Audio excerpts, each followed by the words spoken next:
The draw. Always, right? I wonder where I could put this. That would be the. Use whatever antler your device that you can. Come in the office, you never know. Sometimes it's kicking and screaming, sometimes. Hopefully, no kicking and screaming today. Hope not. Let's hope not. We can hope for the best anyway. Hope Elsie the cow soothes things over and gets some calm. Just so you don't get to hear the come see the cow very often. You never know what you're going to hear in elementary school. That's right. That's right. So I don't need to write anything on this paper. No. Just ask me No. questions. Yeah, those are just Okay. some suggested questions. Okay. It's not like you have to go in order. She said, you'll probably ask 8 to 10 of them, something Okay. like that. I'm going to try to, as I see these, relate them to some that I typically ask in an interview. Okay. Okay?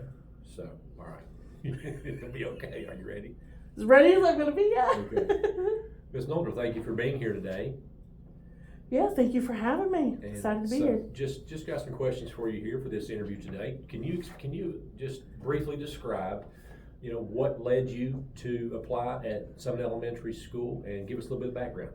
Yeah, I'd love to. It's been a long time coming, actually. Both of my parents were educators. Okay. My mom taught, my dad was a counselor, so I really always saw their impact on the community and the impact on the kids, and really always thought that was, a great way to spend a life. And as I got older in junior high and high school, all of my English teachers were like, you should be a teacher. But just life and everything had kind of put on a back burner, and the older I got, the more I just felt a calling, and thank goodness with the pandemic I was able to go back to school, Okay. do online, so here I am finally. It's been my lifelong dream that I'm finally getting to put to fruition. Okay, very good. So let's say that you get a position at Summit Elementary. Mhm. What kind of extracurricular activities would you see yourself being involved in? What do you want to participate in? I really enjoyed the fall festival. Okay. It was great seeing the kids and the parents and matching faces and personalities. I've helped some out the dances, but I'd like to try to see more of like the literacy nights, the math nights. I know sometimes you guys struggle really getting those up and running, and I think that would be a great way to interact with parents and the kids, but also have a little extra time to help give some ideas to the parents about ways they could be working with their kids when they're not in seats in our classrooms. It just seems like it'd be a great opportunity. Yes. So what do you think is the greatest attribute that you can bring to a class of students? Patience and just really being motivated to be there and to want to help the kids. I feel like there are certain jobs where you really have to have a passion about what you're doing, and when you do, it shows. You can clock in and get away with it at some jobs. I really don't feel like this is one of them. I'm not a spring chicken anymore. I'm here because I really, really want to be.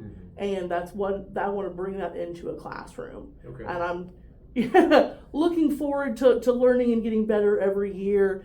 And that's the other aspect, is just my willingness to keep learning and growing. Okay. I feel like two-pronged. Sure. So it's inevitable, somewhere along the way, there's going to be a child who doesn't want to be in the class, doesn't want to. How do you motivate the unmotivated child? I'm still going to try to motivate them. Yes. And I've had a little bit of experience with that now, thankfully, student teaching. Every child is very different, and you really do need to take time to talk to them, figure out what's going on at home. You're not just sleeping because you don't want to be here. Maybe you're sleeping because you don't get to sleep at home.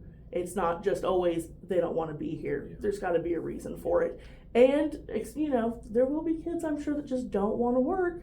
But I personally believe that even if they don't want to sit on a Chromebook, or even if they don't want to write, there's got to be at least one little thing, the glimmer of something where maybe I can just talk to them about it. There's got to be some way to still get through to them, even if it's just a splinter. I'll take it. Okay. So when a student walks into your class, or when a parent thinks of Miss Ashley's class, what can that student expect to happen? What kind of environment are you going to create? What expectations, etc.? I want it to be very safe, very inclusive. I want it to be a happy, safe place where they feel comfortable to learn. Again, going on, not every child's home Right. is safe. Yeah. So I really want to make a place where they feel comfortable to talk to me and relaxed enough that they can take down some walls and actually enjoy themselves, because I don't think it's just about sitting and writing or being on the Chromebook. I want to try to be as engaging as possible. So a lot of opportunities to be engaged with like hands-on activities, that sort of thing. Okay. What can students expect as far as class rules? That's what I've been working on, Yes. classroom management. Mm-hmm. Definitely having very clear, precise guidelines. Yes. You don't want to make it very lengthy, just very simplistic, straightforward, clearly posted, and very clearly reminded and prompted until they get the hang of it. But having those very clear guidelines of just simple rules helps with transitions throughout the days. It's one of those things that when you have those clear set of rules, like, not talking when I'm talking, if I'm writing, make sure you're writing. Just a few simple things really does make a difference. It absolutely does. So in your mind, what does a successful day look like for you? A successful day for me is being able to go through whatever lesson plans I have and having the kids, overall most of the group, be smiling, happy, engaged. I want not just me talking, I want them talking to me, them talking to each other.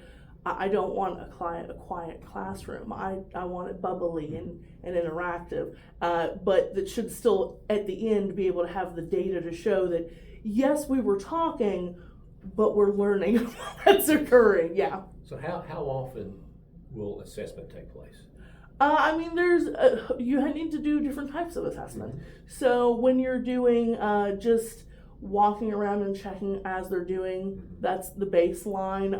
And every lesson that I do, even if it's an activity, I have some sort of rubric where I'm walking around going, are they engaged? Are they staying on task? Are they taking turns? Whatever the activity is, I'm even checking to make sure that they're learning something from the activity. And then even past the lesson, then usually, depending on the grade level, at least like at the end of like the little unit and stuff, making sure what did we actually learn from this, and then taking like little miniature quizzes and stuff as well. But kind of just checking in with really every lesson. Okay. So hypothetical, it's Saturday morning, you're at Dollar General couponing. Okay. Right. And you run into Mrs. Holbrook. She's there, of course, every Saturday. Okay. You also run into a parent of one of your students, and they try to begin a conversation about how another student in your class was mean to their child and been bullying their child. How do you respond to that? I would, first of all, it's nice to see you out and about. I'm glad you're taking a moment out of your day on a Saturday to come to speak to me. This is clearly something that's very important, and I want to make sure we're making time for this. So it's usually parent square. Let's make sure we set time, communicate, where there's a paper trail, where we can communicate back and forth. Let's set up a meeting. I want to designate time for this, where your child's not present. So set up a meeting and discuss with them. And then I would probably reach out to the other parent as well, and not be like, hey, this is what I heard, but more of like, hey, I just want to have a check-in. These are some things I've noticed with your child, and I'd just like the opportunity to talk to you about it. Okay. Kind of go from there. So what's your thoughts about collaboration with special ed teachers in your resource teachers in your classroom? Oh my goodness, such a benefit. I was a little overwhelmed at first, especially with poor Miss Sasser, where she's got all the different interventions and all these kids go here, these go the first. It took me a little while to get used to it. Yes. But we have an incredible team here, and it has been fascinating to see how each different oval speech focuses on this, and every teacher of course teaches things different ways. So I think it's a huge benefit, because especially just like the kids, not every kid's a visual learner. Not every kid is going to work and be able to take a lecture and auditory. Some kid needs to hear it. When you have multiple different teachers teaching multiple different ways, you're going to reach more kids. And hearing the same piece of information in different ways is really going to enforce things. Huge help. I feel like it's really made an impact on what a lot of these kids can do. Okay. And so lastly, why should Summit Elementary hire Miss Ashley for this open position we have? Well, that's the hope and the dream. Yes. I feel like I would fit well in with the community here, because you do have a family and a community here with the teachers. When I first started doing my observations, I got the opportunity to go to a lot of places, and I just always fought for the chance to come here. A lot of smiling faces on kids and teachers, and I really feel like I align with the goals and the standards that you have.